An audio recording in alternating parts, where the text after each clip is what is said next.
গত কয়েকদিন যে বৃষ্টিটা হচ্ছে, কালকেও যেটা হয়ে গেল, আজকেও সেটা হচ্ছে মোটামুটি কালকের মতোই। গতকালকে যে বৃষ্টিটা হয়ে গেল, আজকে বৃষ্টির ধারাটা এবং অব্যাহত যেটা আছে সেটা হলো কালকের মতো।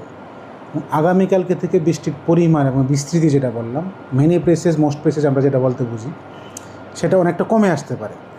মোস্ট প্লেসেস কোথায় হতে পারে? রংপুর, রাজশাহী, ময়মনসিংহ, সিলেট, এই 4টা ডিভিশনে মোস্ট প্লেসেস হতে পারে। আর বাকি যে 4টা ডিভিশন সেটা মেনি প্লেসেস হতে পারে। আমার 17 তারিখে বৃষ্টির পরিমাণটা কমে আসতে পারে, বিস্তৃতি কমে আসতে পারে, তবে তাপমাত্রাটা কিছুটা বাড়তে পারে। 18 তারিখ গিয়ে বিস্তৃতিটা আরও কমে আসতে পারে।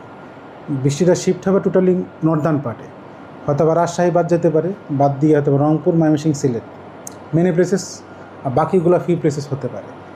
তারপরে যত সময় গড়াবে 19 তারিখের কাছাকাছি গিয়ে সেই বৃষ্টির পরিমাণ আরও কমে আসতে পারে এবং বিস্তৃতি আরও অনেক পরিমাণ কমে আসতে পারে।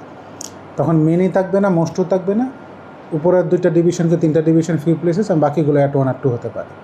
এবং এই ধারাটা অব্যাহত থাকতে পারে প্রায় 21 তারিখ পর্যন্ত, 19 থেকে 21। 17-18 যে তাপমাত্রাটা বৃদ্ধি পেতে পারে, সেটা 18, 19, 20, 21 মোটামুটি একই রকম থাকার সম্ভাবনাটা। তবে হিটওয়েভের সম্ভাবনাটা কম, হিটওয়েভ বা তাপপ্রবাহের সম্ভাবনাটা খুবই কম।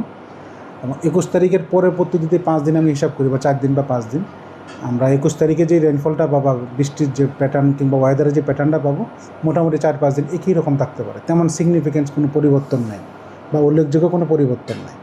এই 5 দিন এবং টোটাল পরের 5 দিন, টোটাল 10 দিনের পূর্বাভাস আমি বলে দিলাম।